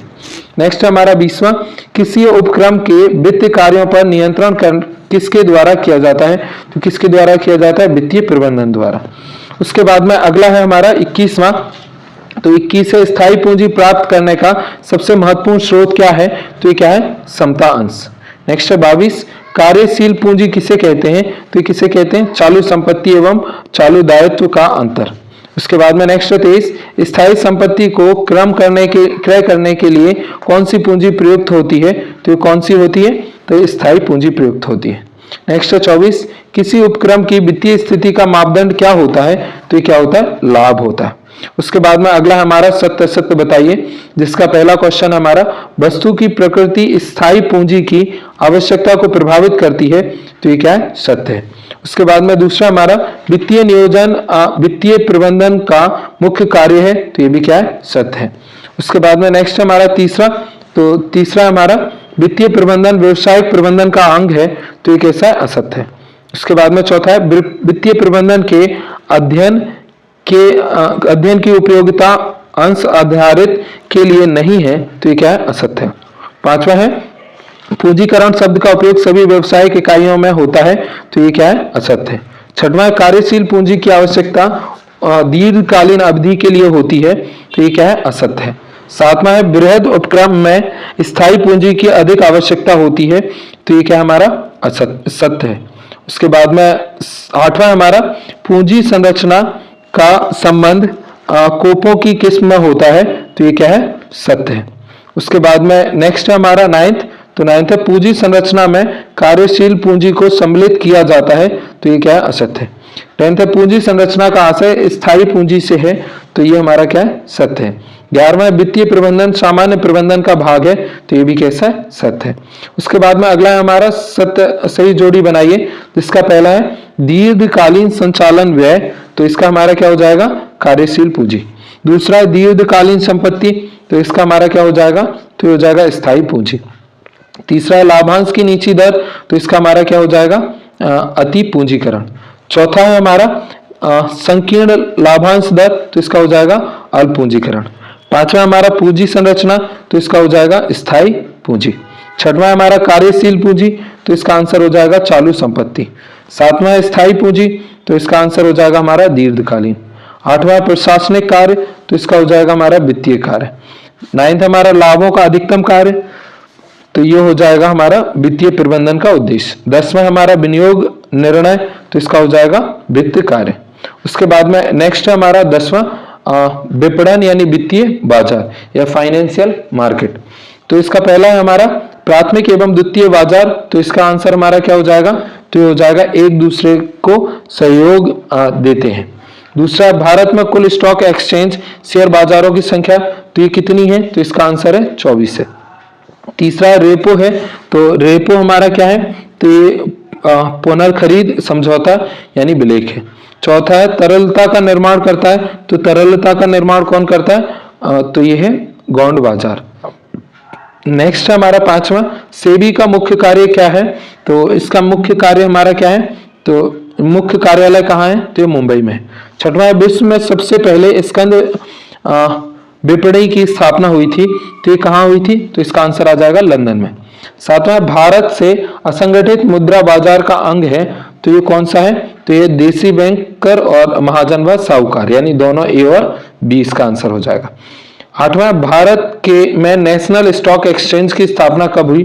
तो ये कब हुई? तो इसका आंसर आ जाएगा सन 1992 में। ठीक है, उसके बाद में नेक्स्ट है हमारा 9th, पूंजी बाजार की प्रतिभूति नहीं है, तो इसका आंसर क्या है? तो ये वाणिज्यिक बिल। 10वां हमारा, भारत में पहली स्कंद विपणि स्थापित हुई, तो इसका आंसर क्या आएगा? ये कब हुई? तो 1887 में हुई। 11वां, राजकोष बिल मूल्यता होते हैं, तो इसका आंसर क्या है? ये क्या होते हैं? अल्पकालीन फंड उधार के प्रपत्र होते हैं। नेक्स्ट है 12वां, तो 12वां, स्कंद विपणियों के लिए सेबी की सेवाएं हैं, तो इसका आंसर हमारा क्या आएगा? तो हो जाएगा अनिवार्य है। 13वां, सन 2004 में भारत में स्कंद विपणियों की संख्या थी, तो ये कितनी थी? तो इसका आंसर क्या आ जाएगा? 24 थी। नेक्स्ट है 14, नवीन निर्गमित अंशों में व्यवहार करता है, तो ये कौन करता है? तो इसका आंसर हमारा क्या आ जाएगा? प्राथमिक बाजार। उसके बाद में अगला हमारा 15वां, तो ये हमारा स्कंद विपणि कहलाता है, तो ये क्या कहलाता है? द्वितीयक बाजार कहलाता है। दूसरा, रिक्त स्थानों की पूर्ति कीजिए, जिसका पहला है हमारा पूंजी बाजार व्यवहार करता है, तो इसका आंसर हमारा क्या आ जाएगा? तो ये दीर्घकालीन कोष में व्यवहार करता है। दूसरा हमारा, कोषागार विपत्र की अधिकतम अवधि होती है, तो ये कितनी होती है? 1 वर्ष। तीसरा हमारा, वाणिज्य विपत्र लिखा जाता है, तो ये इसका आंसर क्या आ जाएगा? विक्रेता द्वारा। चौथा है, मध्यम व दीर्घ अवधि वाली प्रतिभूतियों का संबंध से होता है, तो किससे होता है? पूंजी बाजार से। 5वां, सेबी की स्थापना में हुई, तो ये कब हुई? 1988 में हुई। 6वां, द्वितीय बाजार को भी कहते हैं, तो इसको स्टॉक विनिमय भी कहते हैं। 7वां, अंशों, ऋण पत्रों आदि में व्यवहार करने वाले बाजार को कहा जाता है, तो इसको क्या कहा जाता है? पूंजी बाजार कहा जाता है। 8वां हमारा, समान्वयता वित्त से संबंधित बाजार को पूंजी बाजार कहा जाता है, तो इसका आंसर क्या आएगा? दीर्घकालीन वित्त से संबंधित बाजार को पूंजी बाजार कहा जाता है। 9th है, मांग, मुद्रा, व्यापार बिल आदि के प्रमुख उपकरण हैं, तो किसके? मुद्रा बाजार के। 10वां, तरलता का निर्माण करता है, तो कौन करता है? गौण बाजार। उसके बाद में अगला है, एक शब्द और एक वाक्य में उत्तर दीजिए, जिसका पहला क्वेश्चन है हमारा, दीर्घकालीन वित्त व्यवस्था से संबंधित बाजार को क्या कहते हैं? तो ऐसे को हम लोग पूंजी बाजार कहते हैं। उसके बाद में दूसरा है हमारा, पूर्व निर्गमित प्रतिभूतियों का क्रय विक्रय कहाँ होता है? तो ये कहाँ होता है? स्कंद विपणियों में होता है। उसके बाद में अगला है तीसरा, अल्पकालीन वित्त व्यवस्था हेतु किस बाजार का प्रयोग होता है? तो किसका होता है? मुद्रा बाजार का। चौथा है, विनियोजकों के हितों की रक्षा हेतु किसकी स्थापना की गई? तो किसकी की गई? सेबी की। 5वां, कौन सी पूंजी बाजार की नई प्रतिभूतियों के निर्गमन से संबंधित होती है? तो कौन सा? प्राथमिक। उसके बाद में अगला हमारा 6वां, महाजन व साहूकार कौन से मुद्रा बाजार के प्रमुख अंग हैं? तो किसके? असंगठित। 7वां, प्राथमिक पूंजी बाजार में मध्यस्थ के माध्यम से प्रतिभूति निर्गमन की विधि क्या कहलाती है? तो ये क्या कहलाती है? निजी स्थानन। 8वां है, किस बाजार में अल्पकालीन कोपों का क्रय विक्रय होता है? तो किसका होता है? मुद्रा बाजार। 9th है, पूंजी बाजार के 2 खंड कौन कौन से हैं? तो कौन से? प्राथमिक व गौण बाजार। उसके बाद में अगला हमारा 10वां, तो ये बट्टे पर निर्गमित होने वाली प्रतिभूति क्या है? तो ये क्या होती है? तो इसका आंसर आएगा ट्रेजरी बिल। 11वां, सेबी किस बाजार का नियमन एवं संवर्धन करता है? तो इसका आंसर आएगा स्टॉक एक्सचेंज यानी द्वितीय बाजार। 12वां है, किस पूंजी बाजार का संबंध नए निर्गमनों से होता है? तो इसका आंसर क्या आएगा? प्राथमिक बाजार। 13 है, देश का सबसे बड़ा स्टॉक एक्सचेंज कौन सा है? तो इसका आंसर क्या आएगा? Mumbai stock exchange. चौथा हमारा, सत्य सत्य बताइए। पहला है, सेबी एक सार्व मुद्रा रखने वाला निगम निकाय है, तो ये हमारा क्या है? सत्य है। दूसरा, भारत में 24 स्कंद निर्माण है, तो ये हमारा क्या है? सत्य है। तीसरा, सेबी का मुख्यालय मुंबई में है, तो ये भी सत्य है। चौथा, भारतीय प्रतिभूति एवं विनिमय बोर्ड की सेबी के नाम से भी जाना जाता है, तो ये क्या है? सत्य है। 5वां है, प्रतिभूतियों के आदान प्रदान का स्थायी इलेक्ट्रॉनिक बुक प्रविष्ट ने ले लिया है, तो ये भी क्या है? सत्य है। 6वां है, म्यूचुअल फंड पर सेबी का नियंत्रण नहीं होता है, तो ये हमारा क्या है? असत्य है। 7वां, मुद्रा बाजार दीर्घकालीन कोषों में व्यवहार करता है, तो ये क्या है? हमारा असत्य है। उसके बाद में अगला है हमारा 8वां, तो 8वां, देशों के औद्योगिक विकास के लिए स्वस्थ पूंजी बाजार आवश्यक है, तो ये इसका हमारा आंसर क्या है? तो ये हो जाएगा सत्य है।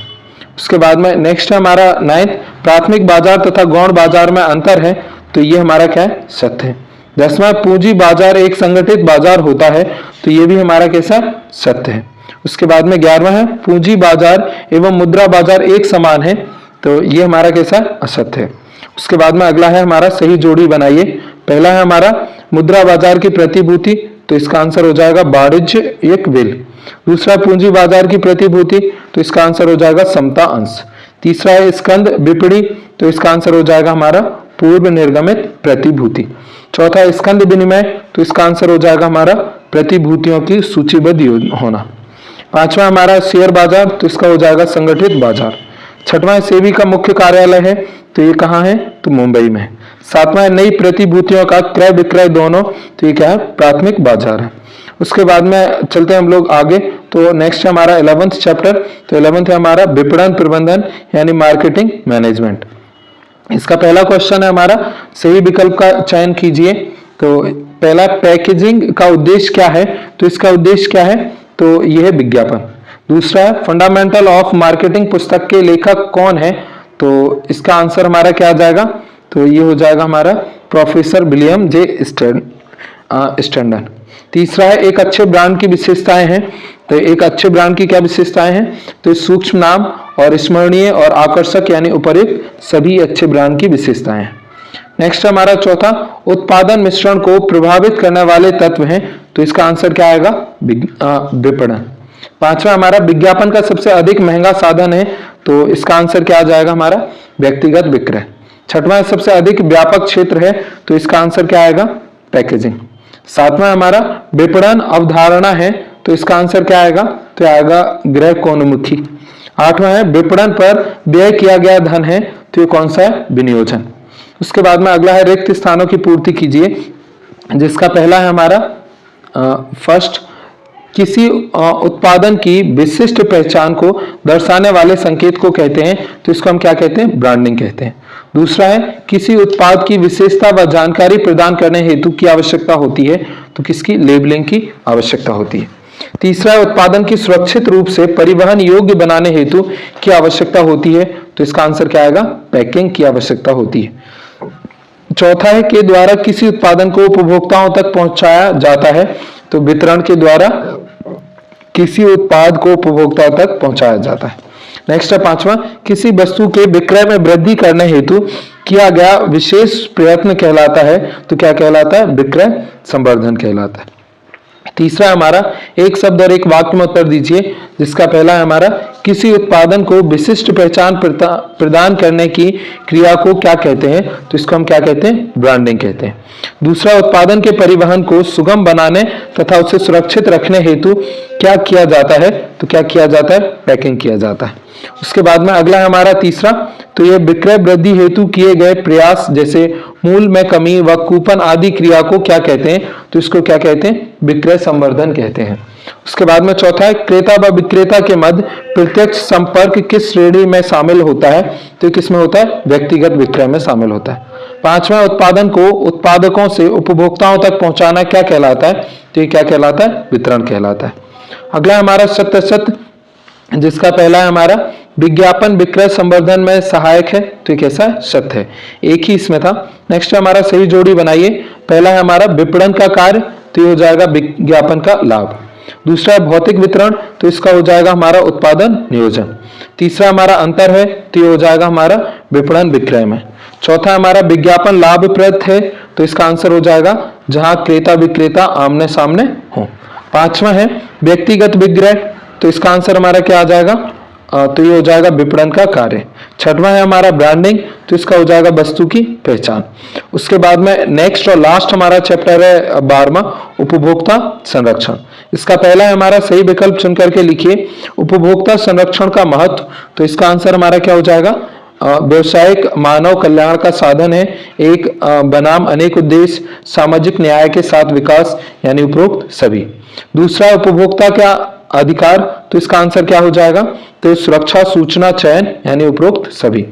तीसरा हमारा उपभोक्ता के उत्तरदायित्व है, तो इसका क्या उत्तरदायित्व है?